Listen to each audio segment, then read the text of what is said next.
ஹாய்மா. Hi. இன்னைக்கு என்ன தகவல்லாம் சொல்ல போறீங்க? இன்னைக்கு நாகசதுர்த்தியை பற்றி சொல்ல போகிறேன். நாகசதுர்த்தி வந்து ஜூலை 28ஆம் தேதி வருது. ஜூலை கிழமை. ஆமாம், ஆடிப்பூரமும் வருது. நாகசதுர்த்தியை ஒவ்வொருத்தரும் கண்டிப்பாக அதை கொண்டாடணும்.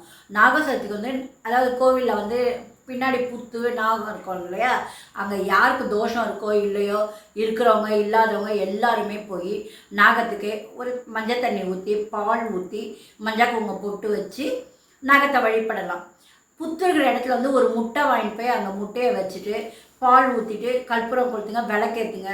இந்த நாகதோஷம் வந்து நம்ம தலைமுறையே தாங்கும். இப்போ நம்ம தலைமுறையில் யாராவது ஒருத்தர் நாகத்தை அடிச்சுட்டு இருந்தால் நம்ம குடும்பத்துக்கே அந்த சாபனை இருந்துகிட்டே இருக்கும். இப்போ நமக்கு தெரியாது, நம்ம மூதாதை யாராவது அடிச்சுருந்தா நமக்கு அந்த பாவம் சேர்ந்ததுன்னா நமக்கு தெரியாது. அதனால் இந்த வருஷத்துக்கு ஒரு நாள் இந்த நாகசதுர்த்தி வருது இல்லையா, அப்போ நாம் அந்த நாகத்தை குளிர வைக்கணும் மனசை. அதனால் நீங்கள் நாகசதுர்த்தி அன்னைக்கு போய் விளக்கேற்றுறது, இந்த தேங்காய் உடைக்கிறது, என்னென்ன பண்ணணும் பூஜை பண்ணுங்கள். நம்ம நாகத்துக்கு செய்ய வேண்டிய பரிகாரம் செஞ்சால் நம்ம குடும்பமும் சேமமாக இருக்கும். நமக்கு ஏதாவது நம்ம முன்வினையில் கூட நம்ம எதாவது பண்ணியிருக்கலாம் நாகத்தை. அதனால் இதெல்லாம் நாகசதுர்த்தி அன்னைக்கு பண்ணுங்கள். நம்ம அப்பப்போ இல்லைங்க நான் அப்பப்போ நான் போய் நாகத்துக்கு பால் ஊற்றுவேன், முட்டை வைப்பேன் அப்படின்னு இருக்கிறவங்களும் இருக்காங்க. ஆனால் நம்ம இப்போ நமக்கே வரப்பாருங்களேன், டெய்லி தான் நம்ம கோயிலுக்கு போகிறோம். ஆனால் நம்ம பர்த்டேன்னு ஒன்று வரும் இல்லைங்களா, அன்றைக்கி நம்ம போய் விசேஷமாக போய் அன்றைக்கி ஒரு அபிஷேகம் அர்ச்சனை பண்ணுவோம். அதே மாதிரி தான் வருஷத்துக்கு ஒரு நாள் இந்த நாகசதுர்த்தி வரும்போது அதே மாதிரி நாகத்தை போய் கண்டிப்பாக போய் நாகத்துக்கு புத்துக்கு பால் ஊற்றுங்க, முட்டை வைங்க, அதுக்கு மஞ்சள் குங்குமம் வைங்க, மெயினாக வச்சு ஒரு கற்பூரம் ஏற்றுங்க, ஒரு விளக்கு போடுங்க. நல்லா மனசார எங்கள் குடும்பத்தில் ஏதாவது தோஷம் இருந்தால் கூட நாகதோஷம் என் குழந்தை என் புருஷன் யாருக்கும் எதுவும் இருக்கக்கூடாது, இருக்கோ இல்லையோ நீங்கள் இதை எங்களை நல்லா வச்சுருக்கணும் அப்படின்னு வேண்டிக்கோங்க. இப்போ நம்ம ஒரு ஜாதகத்தை எடுத்துமே ஜோசியர்கிட்ட கொடுக்குறோம். அவர் முதல்ல பார்த்துட்டு சொல்வார், ராகு கேது தோஷம் இருக்குது, சர்ப தோஷம் இருக்குது, கால சர்ப தோஷம் இருக்குது, இதெல்லாம் சொல்லிகிட்டே இருப்பார். அது எல்லாத்துக்கும் நீங்கள் கேட்டுட்டு நீங்கள் இதுக்கு பரிகாரம் என்னன்னு அவர் ஏதோ சொல்வார். அதெல்லாம் ஒன்றுமே வேண்டாம். நீங்கள் நாகத்துக்கிட்ட போங்க. நாகத்துக்கு வந்து உங்கள் கையால் குழந்தைங்களே கூட்டிகிட்டு போங்க. அதுக்கு மஞ்சள் தண்ணி தெளிங்க, மஞ்சள் தண்ணி ஊற்றுங்க, அதுக்கப்புறம் பால் ஊற்றுங்க. முட்டையை வந்து நாகத்து மேலாம் ஊற்றிடாதீங்க. புத்து இருக்கும், அங்கே ஒரு பாத்திரம் ஏதாவது வச்சுருப்பாங்க, அதில் உடச்சி ஊற்றுங்க. இல்லை அப்படியே கொஞ்சம் ஓட்டை போட்டு அதை நாகத்துக்கிட்ட வச்சுருங்க. அது செய்யுங்க. சில குழந்தைங்க வந்து நைட்டில் அப்படியே ஒரு மாதிரி இப்படி தூக்கி போட்ட மாதிரி பண்ணுவாங்க. பெரியவங்க கூட பண்ணுவாங்க, நிறைய பேரை நான் பார்த்துருக்கேன். ஆமாம், பயம் நடுக்கும். ஒரு மாதிரி நடுக்கும். அது என்னடானா ராகு கேது தோஷம் தான். அதுக்கெல்லாம் பரிகாரம்னா இந்த நாகசதுர்த்தி தான். இப்போ நாகசதுர்த்திக்கு போய் நீங்கள் என்ன பண்ணுறீங்கன்னா உங்களால் முடிஞ்சது பண்ணுங்கள். பச்சை பயிரை ஊற வச்சு அதை நீங்கள் அந்த நாகத்துக்கு வைக்கணும். நாகத்துக்கு அதுதான் மெயின். அதை கொண்டு போய் நாகத்துக்கு வைங்க. அதில் கொஞ்சம் வெல்லம் நாட்டு சர்க்கரை ஏதாவது கலந்து வைங்க. அதே மாதிரி எறும்பு புத்துன்னு சொல்லுவோம் இல்லையா, நீங்கள் கோவிலில் போய் அது பண்ணால் ரொம்ப விசேஷம். எறும்பு புத்து இருக்கிற இடத்துல கொஞ்சம் பச்சரிசியும் வெல்லமும் கலந்து எடுத்துகிட்டு போங்க. அது அந்த எறும்பு இருக்கிற இடத்துல, எறும்பு இல்லாத இடத்துல கூட நீங்கள் போட்டிங்கன்னா அது நீங்கள் போட்ட சீக்கிரத்தில் அது வந்துடும். நம்ம செஞ்ச பாவெல்லாம் கழியும்னு சொல்லுவாங்க. எறும்பு எவ்வளோ சாப்பிடுதோ அந்த நம்மளோட பாவெல்லாம் அப்படியே கரைஞ்சிரும்னு சொல்லுவாங்க. அதனால் நாகசதுர்த்திக்கு இதை மறக்காமல் செய்யுங்க. இந்த குழந்தைங்கள கூட்டிகிட்டு போங்க. நாகத்துக்கு என்ன உங்களுக்கு செய்ய தோணுதோ அதெல்லாம் செய்யுங்க. நிறையலாம் இதுக்கு நமக்கு செலவே ஆக போதில்லை. ஒரு வெத்தலைப்பாக்கு, கற்பூரம், எண்ணெய், முடிஞ்சால் ஒரு தேங்காய் உடைங்க, ஒரு பச்சை பருப்பு, ஒரு 50 கிராம் பச்சை பயிறு வாங்கிட்டு போங்க. அதில் கொஞ்சம் ஊற வச்சிங்கன்னா அது ஊறிட போகுது.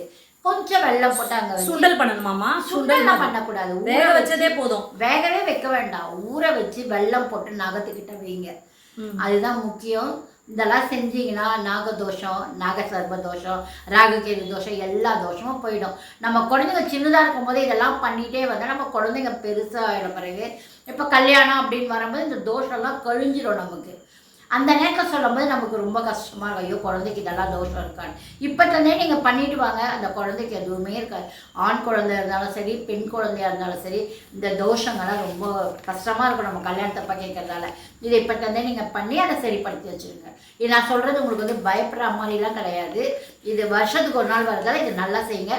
அதே மாதிரி ஜூலை 29ஆம் தேதி கருட பஞ்சமின்னு ஒன்று இருக்கும். அதை நான் இன்னொரு பதிவில் உங்களுக்கு சொல்கிறேன்.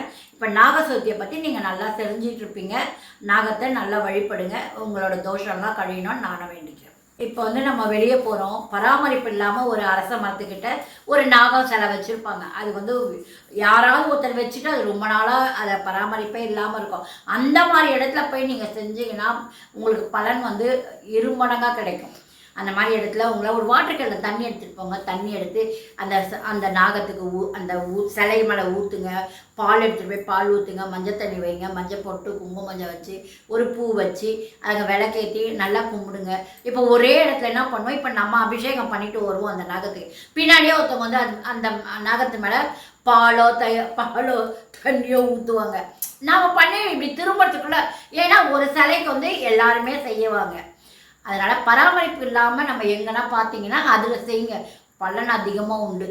சில வம்சத்தில் வந்து அவங்க குடும்பத்திலேயே எல்லாருக்கும் நாகதோஷம், இந்த காலாஸ்திரி தோஷம், என்னென்னோ சொல்கிறாங்க இல்லையா, ராகுகேது தோஷம், அதெல்லாம் லைனாக வழி வழியாக வரும்.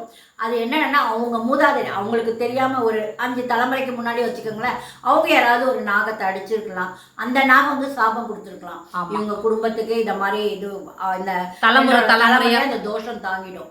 அப்போ நமக்கு தெரியாது இல்லையா, என்னது நம்ம குடும்பத்தில் ஒவ்வொருத்தருக்கும் நம்ம பையன் பேரன் இது மாதிரி வந்துகிட்டே இருக்காங்க. இப்போ நம்ம குழந்தை எப்போ நம்ம என்ன பண்ணணும், உஷாராக நாகத்துக்கிட்ட போய், அப்பா நாகராஜா நாகராணி, நீ வந்து எங்கள் குடும்பத்தில் யாரோ தப்பு செஞ்சுட்டா தெரியாமல் செஞ்சிட்ருக்காங்க, எங்கள் குடும்பத்தில் இந்த சாபனை இந்த தலைமுறையோடு முடிஞ்சிடணும், நீ மன்னிச்சுக்கோ அப்படின்னு சொல்லி நல்லா மனசார வேண்டிக்கிட்டீங்கன்னா அந்த சாபனை போயிடும்.